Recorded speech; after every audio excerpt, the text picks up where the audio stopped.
So, For this many people? yeah, totally. Yeah, totally. I can't guarantee most of them wouldn't be bored, but okay. So let me go ahead and run some introductions real quick. My name is Gabriel Strife. I do RPG commentary online. You can find me on YouTube. Just for clarification, on Twitter, it's Gabriel_Strife, not Gabriel Strife. Because when I signed up my Twitter account, I tried to get Gabriel Strife, and apparently the Gabriel Strife account on Twitter was shut down due to some inappropriate stuff, and let's just leave it at that. But at the same time, it had nothing to do with that. The gentleman to this direction. This is my other left. Yeah, thank you. The gentleman to my right. This is my brother Azrith. Yes, that is his real name, Azirith. Wow, you can't spell my name. No, I can't. I told you I can't word today. Azarith. On Yeah. Twitter, I am Azarith Strife. You can find me. I am a gamer. I am far less qualified for this than he is, but I've been gaming with him for Over 10 11 years? years now? Yeah, 11 years. So any of his villains I have come to adore and destroy. That's true, yeah. We adore them and then we destroy them. Because we're schizophrenic. We're role players, of course we are. Yeah. We don't have one, we have many. Speaking of which also, my background is primarily in role-playing, gaming, and whatnot, but I do all kinds of things.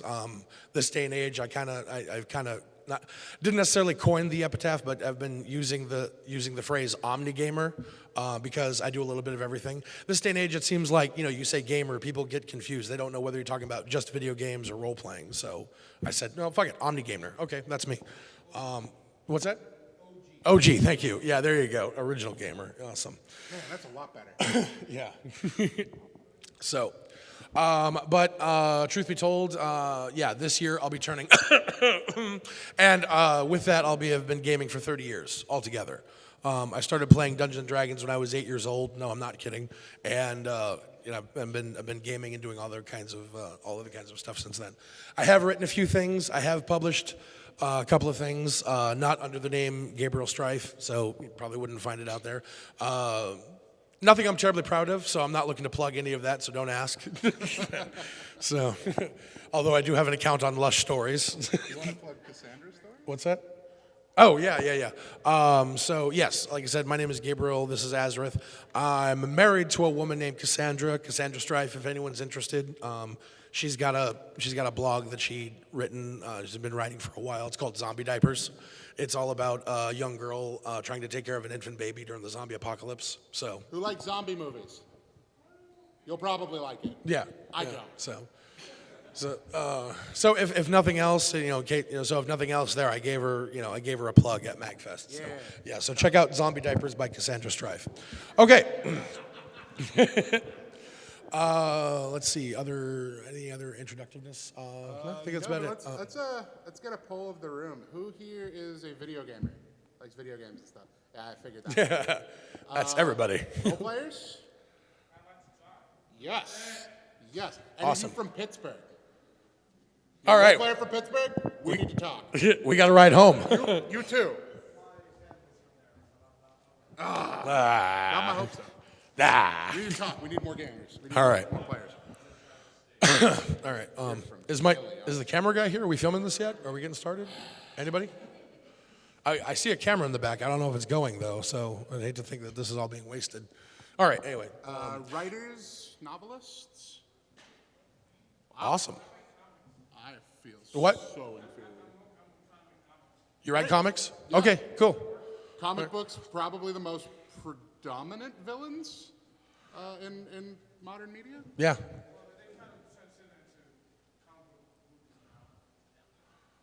Yeah, because that's where the money is. Yeah. So Hollywood that's where pays the money's being made. Hi. How you doing? Everybody coming Hello, in? new people. Hello, new people. Careful. I'm gonna be saying this all night. This is gonna be my whole weekend. One working projector this side. You're gonna want to swing this way. We should get a sign. Yeah. Where's my handler? He should be taking care of this. They assigned me a handler to. Yeah. You don't want me right now. Yeah, it's true. Okay. All right. Put it So on the projector. yeah, there we go. Okay, so I guess we'll go ahead and get started. And yes, we're going to start with a black and white picture of a guy in his underwear. Can anybody tell me who this is? Close. Wow. Say again? She got it on the money. What? What? No, come on, speak up. Repeat. Probably. Okay. No? Nobody? Offhand? Okay. I don't know. This is, I don't know if, is there a, Hit the arrow key. there is no arrow key. You mean like this one? Yeah, like that one. Oh, that didn't work. Now I feel stupid. Yeah, is there an easy way to just go to the next one? Is this a PowerPoint presentation? No, Or do no, a of course not. slideshow? Okay. Yeah. We got to do this a really weird way. Yeah, apparently so.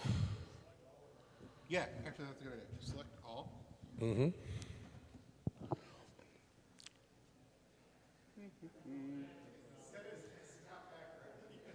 This isn't our computer. I would. Terribly sorry. Oh, yeah. Smart. I know how to work computers. What would be the best way to do this now? Open? Man, I love having you guys here. It's not working. That's Oh, wait, way out that's of not order. the one that we want. Hang No. on. Okay, so that's because we're going to start on this one. Okay. Now let's hope this probably won't Oh, work. there we go. wait, There we yeah. go. Yeah! Okay. Victory! Thank you. Technical issues aside. Okay, so we don't know who this is. This is the same actor slash model in a role that some of you may actually recognize him. I don't know who that is. I know you don't know who that is. Whoa, whoa, what? I tried to. You, come here. Dude, is that the guy in the Vader suit? That is the guy in the Vader suit. I couldn't remember his name. I knew the last name was Prowse, but David Prowse. That is absolutely correct. For you, sir, I have 10 mag points. There you go. Give the gentleman a hand. Yes, as a matter of fact, he's absolutely right. That is professional bodybuilder, model, I loosely use the term actor, David Prowse, the guy who actually wore the Darth Vader suit in Star Wars, at least the first 3 movies. And by the first 3 movies, I mean episodes 4, 5, and 6. because that's how we count. It is. 4, 5, 6, 1, 2, 3, 7, 8, and 9 haven't been made Yeah, yet. exactly. Something like that, yeah. And so, but the reason, main reason why I bring this up is that Vader, Vader, in and of himself, probably one of the most feared and iconic villains of all time. There's probably not a lot about Vader that we don't all know and love. Everybody's seen Star Wars here, right? God, I hope so. This would be an awkward panel. It would, wouldn't it? Hey, he's here, all right. Points. Everybody point and scrutinize this man. The guy that actually inspired this one to start this panel. Yes, very much so. Well, I did call you a horror earlier. Horror. We said your name and you appeared. Okay, why is this not? Oh, there we go. God, I had more to go. technical difficulties? Yeah, I had to go back to the regular size. Thank you. There we go. Yeah. Now I Yeah. can. Okay, wonderful. All right. So so Vader as a villain, we've all seen this.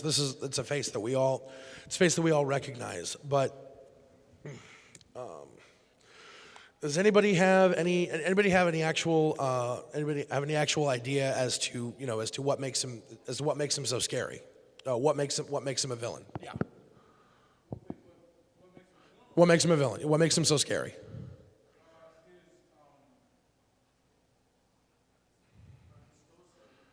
The what? Stoicism. Stoicism? Really? I don't really think Vader is stoic, but okay, cool. Yeah. Ruthless, yeah. He's terribly, terribly ruthless.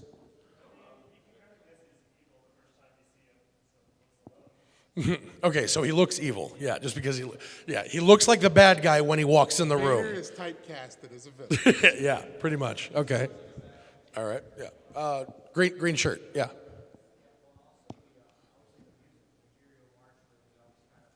Kind of sells it. Yeah. Okay. Yeah, very much so. Sounds good. Good idea. Okay. I'm not gonna have time to get around to everybody. Okay, you center row in the glasses here. Yeah. James Earl Jones's voice. Yeah. Yeah. And that's exactly what I was getting at too. One of the things that a lot of people forget when it comes to Vader is that there was a man, not James Earl Jones, inside the suit, and of course it was David Prowse. Now, fun fact, some of you may know this, some may not. One of the reasons why James Earl Jones was given the role of Vader's voice is because David Prowse had a horrible, thick German accent, and he couldn't deliver the lines as well as George Lucas wanted. Plus, on top of that, on top of that, I think Lucas wanted to get away from the idea of casting all Germans as villains and whatnot, Because that stereotype was an already. Yeah, exactly. I will use the Force, and I will kill them all. We shall wipe out all of the Jedi. Or something like that, it was something like that. And then that's when Lucas was like, Dave, I just want you to wear the suit. Okay, it's not you. Just shut up. It's not you. So, all right, cool. But at the same time, there's a whole other level to all of this, to Vader's villainy that a lot of people don't really consider. Let me ask you this: is there anybody in here who is current active duty or retired military? First off, thank you. Thank you. Yeah. Thank you so much. Everybody thank them. I said thank them, not clap for them. What is wrong with you? All right. You two gentlemen right there, put your hands up. All right. Where did you serve? Well, I'm sorry. I mean, what branch did you serve in? Air Force? Okay. Thanks a lot. Actually, I currently have a brother in the Air Force, and my grandfather was retired Air Force. He served in World War II and Korea, so. All right. So are you active or current? Active duty? Okay. Wonderful. All right. Then you might be able to understand. I might be able to understand where I'm coming from. Aside from the fact that Vader could kill someone with his mind from across the room, all he has to do is look at you, and he can choke someone to death. There is an entire military and governmental structure behind Vader to basically allow him to do whatever it is he does. Imagine this if you will. And again, people who've been in the military might know what I'm talking about. Imagine if there was a guy who answered to absolutely no one in the military or the government except for one person. Okay, and that one person is essentially your commander-in-chief. Okay, no one is able to ask questions, no oversight, nothing. And this guy can go wherever and do whatever he wants to his own ends. And one day he shows up wherever you and your friends are stationed. Stormtroopers, how they hang out and everything, and don't do anything. One day he shows up and says, "Okay, this entire garrison is coming with me. Let's go." And then he says, we're going to round up anyone suspected of rebel activity, and we're going to execute them. And then your buddy next to you says, "Sir, no, these are illegal and immoral orders. We're not going to do it." And then like nothing's nothing. He reaches out with whatever.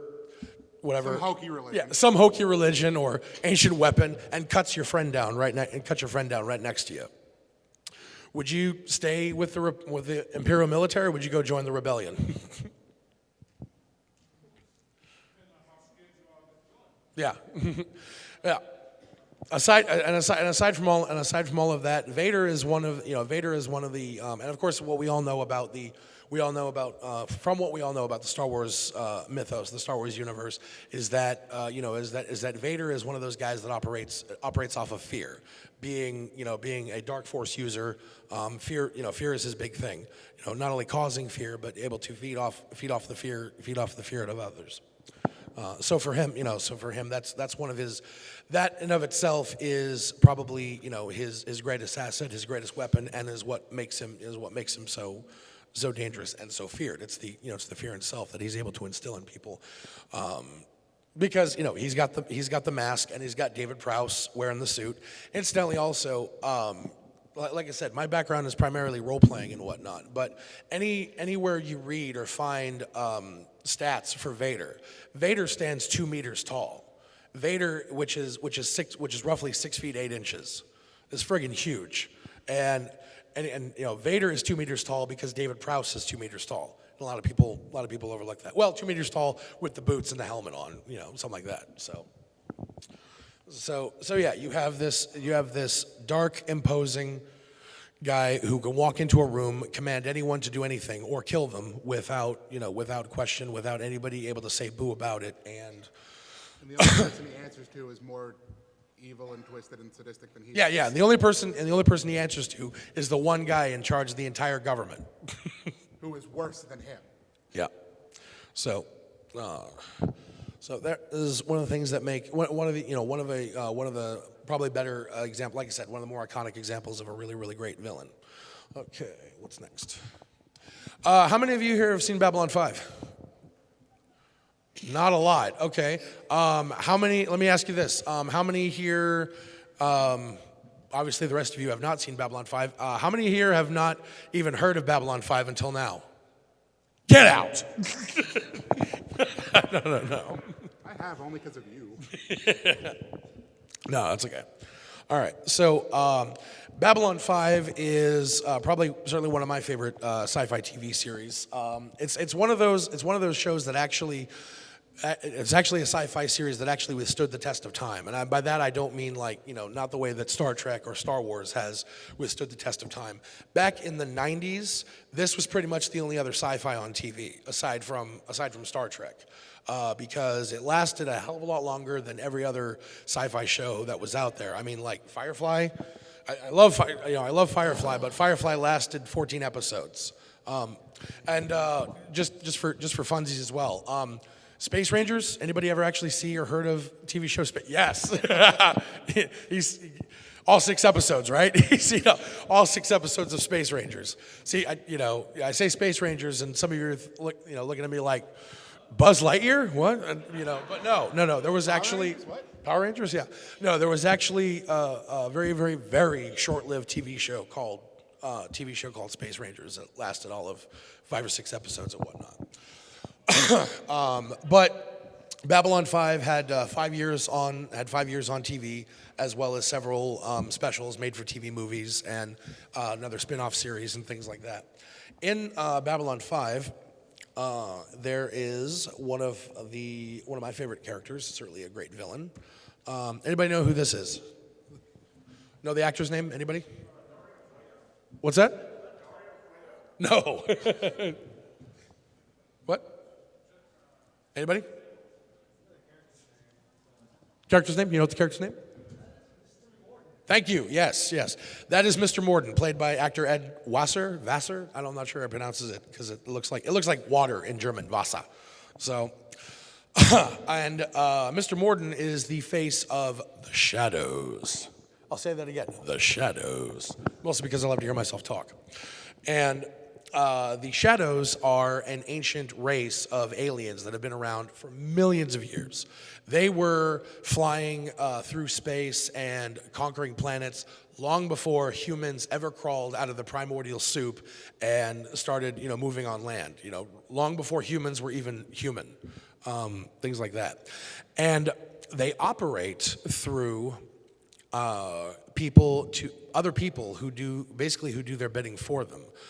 They operate through proxies and cat's paws and things like that. And Mr. Morden is the face of the Shadows. He's the one who goes and approaches other people, and he basically sets up the deals and conducts all of their business. Just really, really briefly, along the course of the TV show, Mr. Morden has a lot of dealings with this man. His name is Londo Mollari, played by Ambassador Londo Mollari of the Centauri Republic, played by actor Peter Jurasik. Now, in a lot of ways, he's kind of considered a villain. He's kind of considered a bad guy, and mostly because he is the one who gets roped into. He's the one who gets roped into Morden and the Shadows' plans. And just by the way, also FYI, everything I'm talking about here, all the examples I'm going to be bringing has been out for years, so I don't feel like I need to call spoiler alert. The show started in 1990. If you haven't seen it by now, You probably won't. I claim no, I accept no responsibility, no liability. That's all. So anyway, hi, how you doing? Good. We only got one projector working. You might want to move a little. Can you see it okay? Okay, lovely. Thank you for joining us. As if I wasn't nervous enough. I got more people in here now. But anyway, yeah. Where was I? Emergency joke. No spoiler alert. Oh, right. No, before that. Lana Malari. Well, thank you. Yes, Londo Malari. Thank you. This is why I'm here. Yeah, exactly. Emergency reboot. Ambassador Londo Malari basically accepts Mr. Morden and the Shadow's help in order to kind of further his own goals, his own aims. But ultimately, all he wants to do is to see the glory of his own people. He comes from a spacefaring government known as the Centauri Republic, which has been in decline over the past 100 years has been in decline in the last 100 years at the point where the show begins. And all he wants to do is see the glory of his people and glory of his republic restored, and see them. He says a lot. He says, reclaim their rightful place in the galaxy as masters of their own destiny, stuff like that. Well, Mr. Morden and his friends, the Shadows, make that possible. And what winds up happening, and that's what the Shadows really look like. The one or two times in the series, you actually see what the Shadows look like. The Shadows make it possible by using their own ships, using their own resources to attack the enemies and some rivals of the Centauri Republic, allowing the Centauri Republic to move their own ships in. But the thing is that they also time it just right. What they wind up doing is they'll move in, they blow up an entire. Hey, thanks for coming. Have a good day. They move in, they blow up an entire colony, and just as the Centauri Republic ship, and they leave, just as the Centauri Republic warships move in to clean up the mess. And then when somebody else shows up, again, basically reinforcements from said rival who previously held said colony, they think that the Centauri were the ones who attacked their colony and blew everything up. So once again, the Shadows kind of remain hidden, remain behind the scenes. They operate from the shadows, one might say. They are the puppet masters. They are the ones who pull all the strings. And again, one of the, just totally off subject, but one of the nifty things that I love about this was that I love the fact that when J. Michael Straczynski was writing the show, he just said like, okay, Shadows, we'll just call them Shadows. And then when it came time to like start filling in plot holes and everything, well, why do we call them Shadows? Like, their real name is 10,000 letters long. It's unpronounceable. I didn't think that one through. I didn't think that one through. Yeah, but no. The race, realistically, the race of the Shadows is so old and has been around for so long and has actually seen the rise and fall of so many other races and civilizations that no one knows what the real name of their race is anymore. Anybody who once upon a time maybe knew what their race was called is long dead and forgotten. So all anybody has ever referred to them as just the Shadows. And for those of you, and for you role players out there, this is a really, really fun type of villain to throw into a game because their natural state is invisibility. They walk around, nobody can see them, and they're like they mostly work off of like none of them physically speak. They're all telepathic, so they don't show up on camera. No one can see them when they're walking around. They just move in the shadows. So. But yeah, like I said, they're the ones. They're the puppet masters. They're the ones who pull the strings. They make sure that someone else's name always goes on record for things that happen, things that they do. If anybody's interested in wondering, okay, exactly why do they do these things, I can only recommend. I don't want to spoil anything else for you. Well, I recommend that you check out the show. It's basically the TV show that started Claudia Christensen's career, made her famous, and kept Bruce Boxlinger in kept him working in acting at least for a little bit.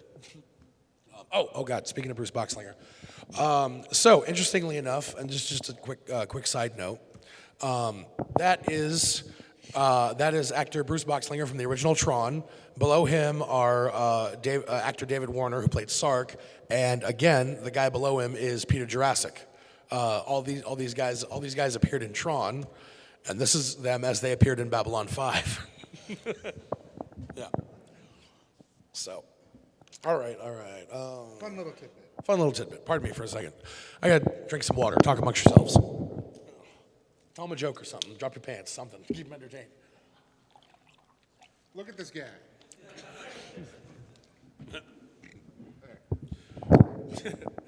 You are a horrible entertainer. Well, yeah. All right. Let the cards fall where they may. Where are we done? Babylon 5? Okay, awesome. One of my favorite parts. Okay. Who's read Aragon? Who's read the Aragon series? Awesome. Okay, what'd you think of it?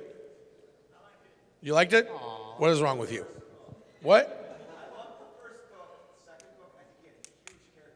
Yeah, pretty much. Who saw the movie? Who saw the movie? Who liked the movie? It was good entertainment. It was fairly entertaining. One of the things that I love about Aragon is that somebody once called it. I'm not sure. Hey, thanks for coming, guys. Have a good night. Yeah, if you get up and leave my panel now, I'm going to make a big deal out of it. All right. All right, so things that you loved about Aragon. Oh, yes, yeah. Things I love about, the book series anyway. Things that I loved about it is that I think somebody actually said it is the definitive fantasy War and Peace of our time because it has so many characters in it. Characters come in left and right, and by the time you get through it's not me. Oh, don't look at me that way, Rob. Somebody said that. Yeah, I don't know who. Well, okay. Well, you know what? Fantasy. Yeah, but no. You know what? First of all, this book probably never would have gotten made if not for the fact that the guy who wrote it, Christopher Paolini, his parents owned the publishing company that published it. So yeah. If you ever listen to, because I don't have time to read anymore, if you ever listen to, I want to say, the second or third book on audiobook, the very, very end, the very last track on the last CD includes a bonus feature, if you will, because they're trying to compete with DVDs like they can.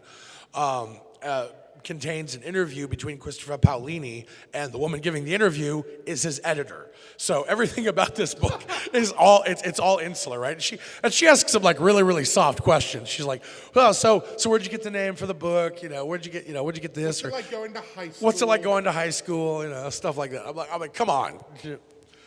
Oh man, we've been in here a half hour. These two gentlemen have asked me tougher questions than that. So, oh man. But anyway, aside from all of that, Aragon has a really, really great set of characters, including one of my absolute favorite techniques for setting up a villain. And the villain, of course, is King Galbatorix. Now, understand this is kind of wasted. This is the only picture I could find. John Malkovich as he played Galbatorix in the Aragon movie, and I feel like it's kind of a waste because John Malkovich is an amazing, amazing actor, but they're not going to be making any more Aragon movies. And on top of that, I think it would have been absolutely brilliant to be able to see him at the end of one of the Aragon series movies, because for those of you who read the book, and again, this book has been out for a while, so I'm not spoiling anything, all right? Or if I am, it's your own fault. I'll cover it. Spoiler alert. They spend, I'm going to say 4.98%. No, wait, no. That was wrong. 3.98 out of 4 books setting up Galbatorix and setting up what a big badass he is, how powerful he is, how everyone in the land fears him, how nobody can mess with him, how just all of that. Basically, just building the fear, just building and building and building the fear. And when the time comes, yeah, he does, okay. And he does it in the best way. When the time comes, and they actually, on the United, I don't know what they call themselves, the The people, rebellion. the rebellion hanging out in the desert with Nasuada and. No, not the Rebel Alliance. Yes. No, there's a word for them in the books. Anybody? Instead of starships, they have dragons. The Varden. Yes. Thank you. You, lovely lady with the glasses. Come here. Oh, I knew that answer too. Yeah, I didn't. Yeah, like I said, for anybody who came in late, I didn't actually put that there would be prizes given away because I didn't want people showing up just for prizes. There you go, love. You're welcome. Give her a hand. But when I run a panel next year, remember that prizes given away. There will be prizes. As a matter of fact, better preparation. Yeah, much better preparation. If anybody's interested, I have a pack of smokes and a cough drop. So that's all the prizes I have left at this Smokes point. might get a lot of people. Yeah, might. Where was I? Oh yeah, Galbatorix. Yeah. So yeah, when the Varden, thank you, when the Varden finally the united forces, the armies, and the dragons, and what few people they have, they've got Aragon and his dragon, they've got Nasuada's army, they've got Roran, which is Aragon's cousin, and his band of. Thank you for coming. Have a good night. Everybody say good night. Night. When all of them finally converge on Galbatorix's castle, and they're ready to give him the business, and they're ready to take him down, and they are ready to fight him once and for all, they see his dragon, and his dragon is 10 times bigger than all the other dragons put together, and he proves once and for all that he is absolutely unstoppable, and that he cannot be harmed, and that he cannot be touched, and you cannot get within 100 feet of him if he doesn't want you to. This book doesn't have a happy ending, does it? Technically, no. I hated the ending. But for those of you who haven't read the book, I won't spoil how they managed to get around him. But as far as writing villains go, at the very least, Paolini didn't let us down. He spent three entire books and 98% of a fourth book building up just how unstoppable, how powerful Galbatorix is. And when it came time to face him, he lived up to the legend. They figured out really, really quickly, we can't hurt him, we can't touch him, we can't get close to him, and there is no way in hell. His dragon is big enough to eat all of our dragons. There's nothing else we can do against this guy. How are we supposed to fight that? It's kind of a big deal because I know some common problems that you run into is some writers or even DMs that I've played with, they take so long to build up this villain, and then the villain's a pushover, and it's like, what was all this fear for? Yeah. So. Other than having to fuck the fear Yeah. turkey. So having that build up and then it actually be impactful. Yeah. Is kind of meaningful. Yeah, very much so. So, all right. So, everybody follow me so far? Okay. You have a question? Yes, please. I'll tell you why you asked about that. How villain people do your gaming stats. Because the moment you give the villain stats, you make him kill us. Remember that. The best way to make a villain in gaming. Yeah. That's a very good point. That is actually a really, really good point. At the same time, however, one of the problems that as a gamer anyway, we'll get back to the actual panel in here in a second. One of the problems I've always had with that as a gamer, is particularly as a DM, is God, what was it? You ever seen Planescape for D&D? The City of Sigil, stuff like that? Okay.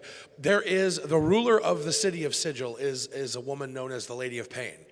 And the Lady of Pain was actually the player character of one of the developers, one of the guys who actually wrote the whole Planescape setting and wrote all about the City of Sigil and things like that.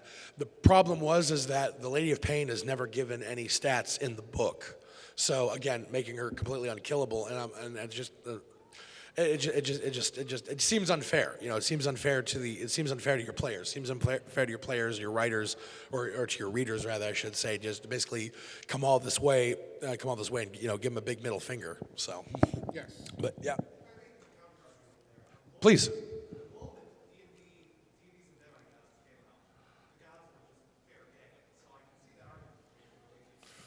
Fair. Yeah, absolutely. I have 4 confirmed God kills. On one character. Yeah. With one character? Yeah. And Lucifer? And Lucifer. Yeah. Well, you detained Lucifer. detained Lucifer. We detained Lucifer. Yeah. Okay. So. Yes. Yes.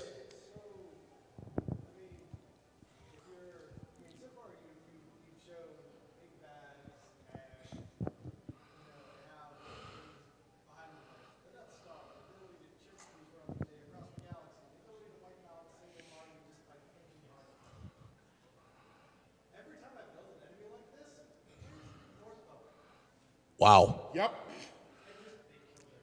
Get some new players.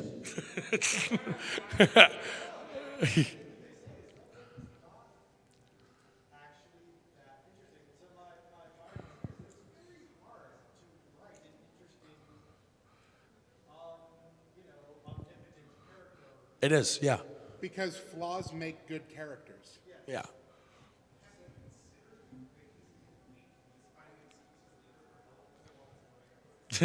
I always had an idea for a main villain of a D&D campaign who was just a first level noble, who was just really wealthy and just paid everybody else. Yeah. That was a good idea. Yeah. If you got the money, yeah. So.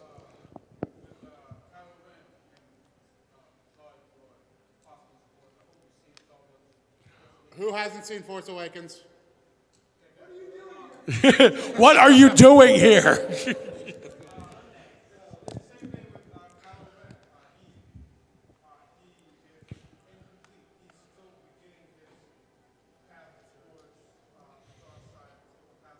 Yeah.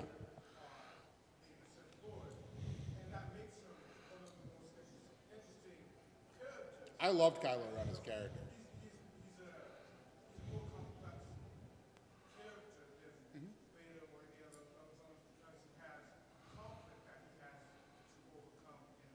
Exactly. Just Awesome. like- Yeah. just Very like good this point. Very good gentleman point. said, omnipotence is boring. Yeah, it can be. So. but yeah, but the best the best thing about that is that the best thing about that also is, at least from creating the villain standpoint, there has to be a way. There has to be a way to overcome the bad guy, even if it's. And I don't always think the answer is to ignore them, but sometimes that might work as well. One more thing as far as like on this topic. One thing that I've actually learned from him and his wife Cassandra, some of the best villains turn out the best when you run them as PCs. Build them as a PC and have somebody else run them as a villain. Yeah. That's how some of your best villains turned out.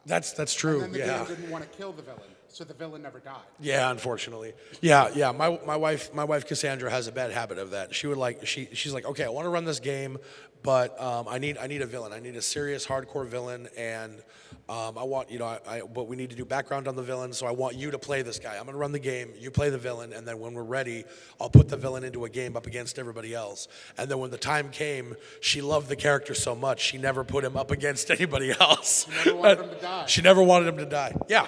Yeah.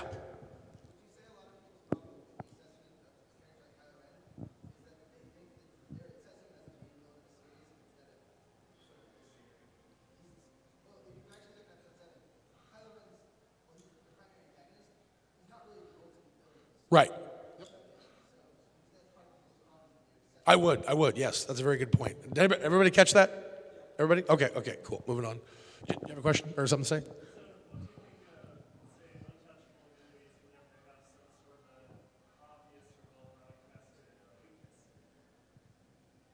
As in how would I handle it, or what do I think, like when it's presented to me, or? Yeah.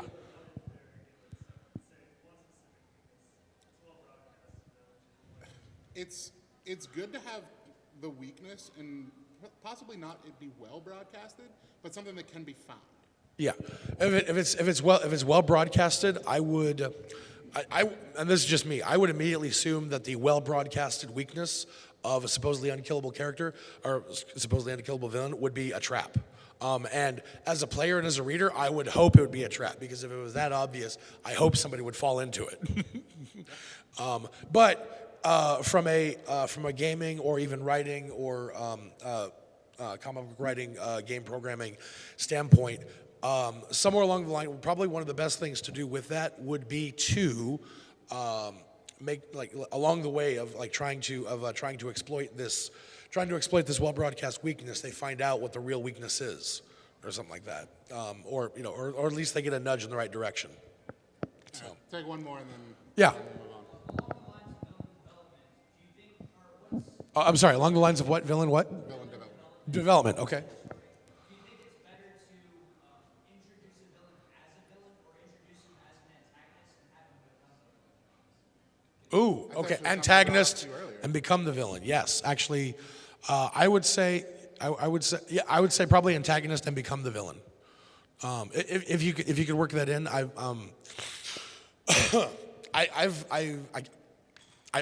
want to say that I've done that, but I can't think of a single instance where I have. That's an awesome idea. That's great. Yeah. Or yeah, if you have him there as an established character, and you know that he's working for whatever reason, he's working against the main characters or the heroes, or the protagonist, if you will. But then only later does he become established as the established villain. Yeah, that'd be great. That'd be awesome.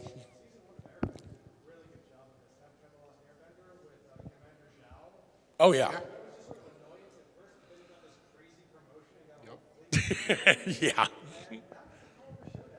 It was. Okay. Are we still working? Yeah. Is it? Where's it on the projector? Is it good? Okay.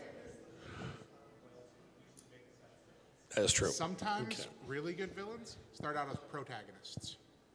Yeah. The villain that was never meant to be a villain. And also there's quite the reverse. Okay, so what is this? Why is this not working?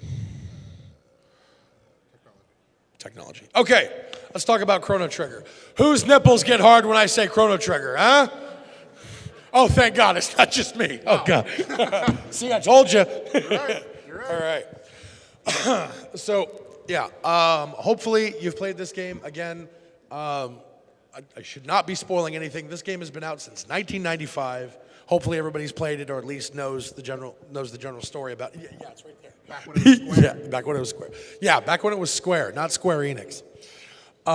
Yeah, Chrono Trigger. And one of the greatest things about Chrono Trigger is that so many people came together in order to make this thing happen. People who worked on other projects like Final Fantasy, like Dragon Warrior or Dragon Quest, as it was released in Japan. Everybody remember those games? Dragon Warrior, Dragon Quest. Yeah, awesome. Some of my absolute all-time favorites. Guys who did music and composed for other games came in together and made this thing happen. And it has an amazing storyline to it because what's that? What? Why are you throwing it at me? Okay, great. Why? Okay, great. I can use it. Super. And it has an amazing storyline to it, and it's has an amazing storyline to it that has to do with time travel. And oftentimes, the only bad thing I could ever say about Chrono Trigger is that the only reason the time travel story, the time travel narrative works with Chrono Trigger is because the game is very much sort of on the rails. There's kind of like a set. I mean, you can take your time screwing around, however you want to do it, playing Chrono Trigger, but there is essentially a set pattern, not pattern. There is a set list of goals that you have to achieve in order to help move the story forward, advance the story forward, things like that. But Chrono Trigger also gave us not I have only a question for everybody. yeah. Who knows the villain of Chrono Trigger? Who can answer what the next slide's going to be?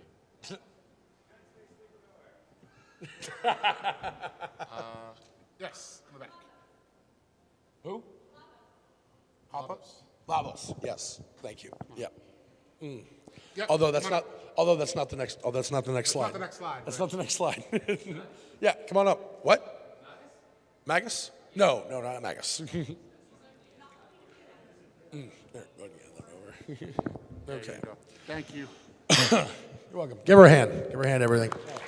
Yes, the main villain of Chrono Trigger is a being known as Lavos, but About, I want to say anywhere from halfway through. Yes, do you have a question? Could you argue that Queen Seal was someone that was actually the true villain with an actual intent? I would have to say yes. Yes, you could. You could easily argue that. I didn't write that into my presentation, so I'm sorry. Lavos is just like a mindless little space parasite that devours and eats everything. He's just being himself. Like, you can't believe he's Well, yeah. Aside from the fact that once he crashes to Earth, he lives off of he lives off of the everything that he can find and is slowly destroying the planet, which will ultimately kill everything and everyone upon it. Yeah. No. Queen That's a Queen villain Zeal who very doesn't much. consider himself a villain. Well, or a villain who a villain who doesn't understand what he's doing is wrong. Yeah. Okay. Well, now I feel bad for giving the points away. Give But her a round of applause. yeah, very much so. Yeah, thank you. But Queen Zeal is originally the one who summons Lavos, who creates all of the problems. However, along the lines throughout gameplay, we do encounter. Come on, you. Left button. There we go. We do encounter young Janus, or as he's later known in the game as Magus, or Magus, however you want to pronounce it. I don't care. Probably one of the most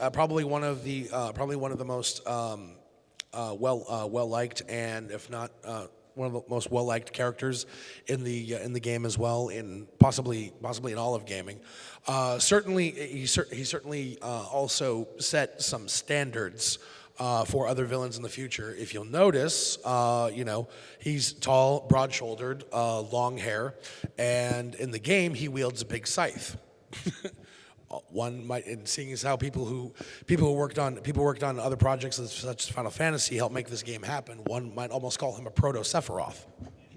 Just a thought I was having. Anyway, but as the game is about time travel, what winds up happening is that originally Magus is the young boy, the one in the foreground there, Janus, who is actually the Queen Zeal's son. I think he was one of. Yeah, he's actually one of the children of the royal family of Zeal, who actually, or like she said, Queen Zeal winds up being the ones to actually summon Lavos.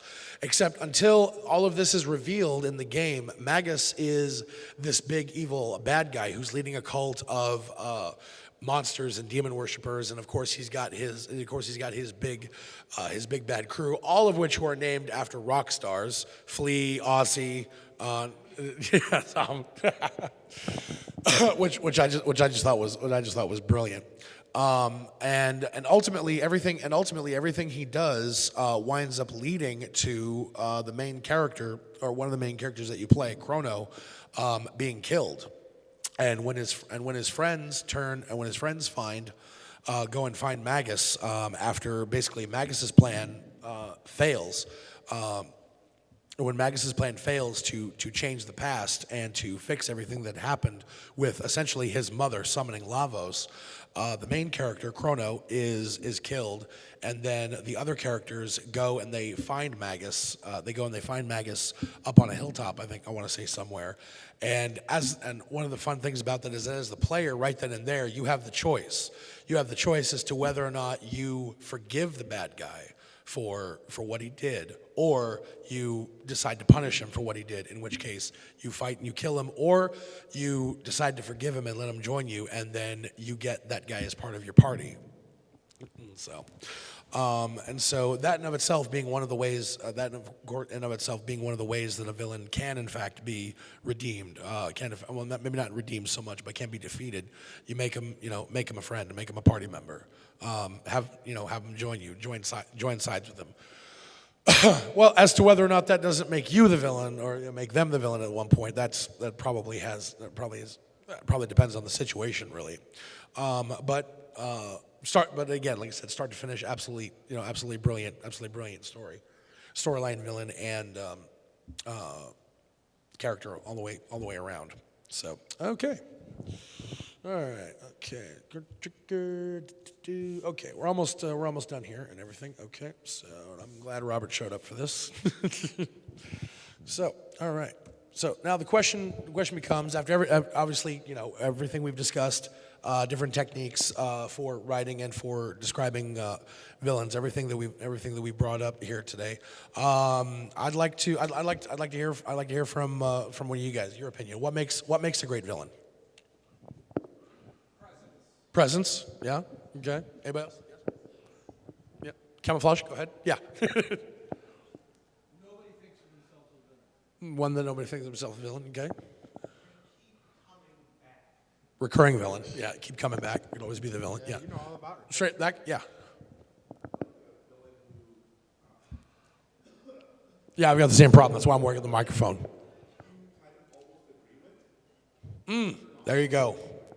Yeah, very much so. Yeah. Is it, so how do we go about making better villains?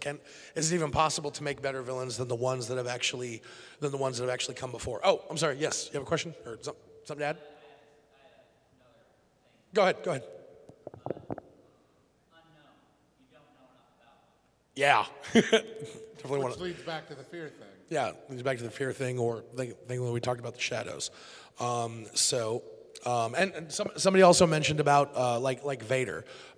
He's got supernatural power. He has all kinds of big weapons at his disposal.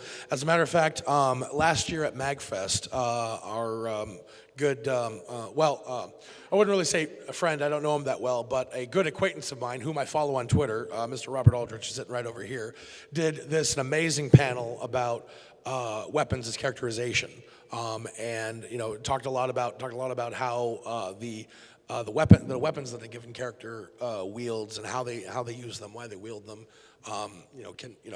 basically makes for part of the character. So can we incorporate that into the villains as well? Most certainly. Is it also the look, the presence, as you say? The theme song. The theme song.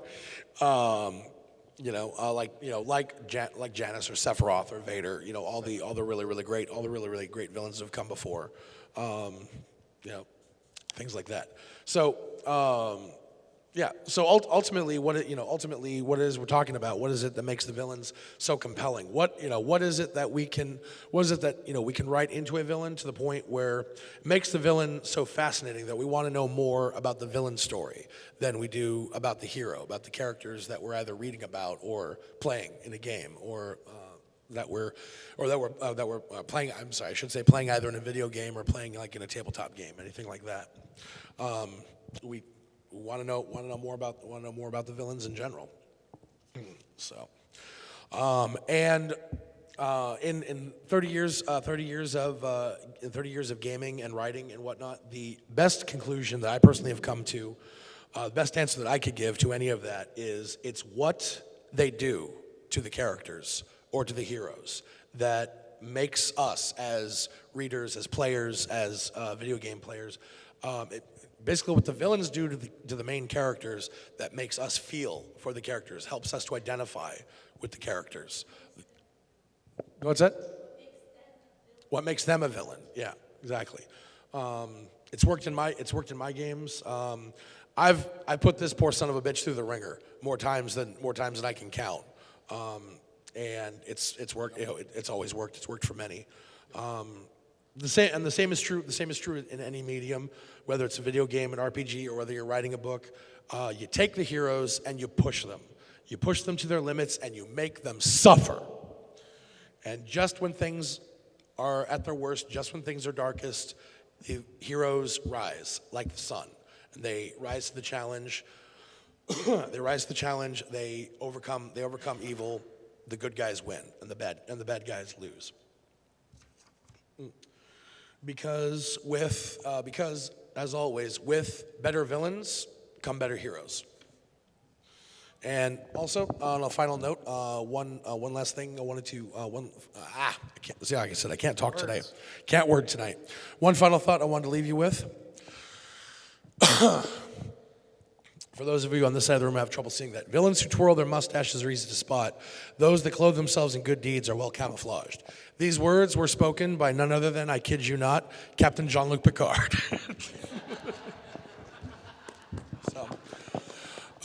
So yeah, that was pretty much all the thoughts, most of the thoughts I had on the subject. More than happy to answer any other questions anybody's got. So, but otherwise, thanks for coming, thanks for listening, thanks for watching us make total asses of ourselves. Thanks for coming up. Aquitas Veritas Bellatus.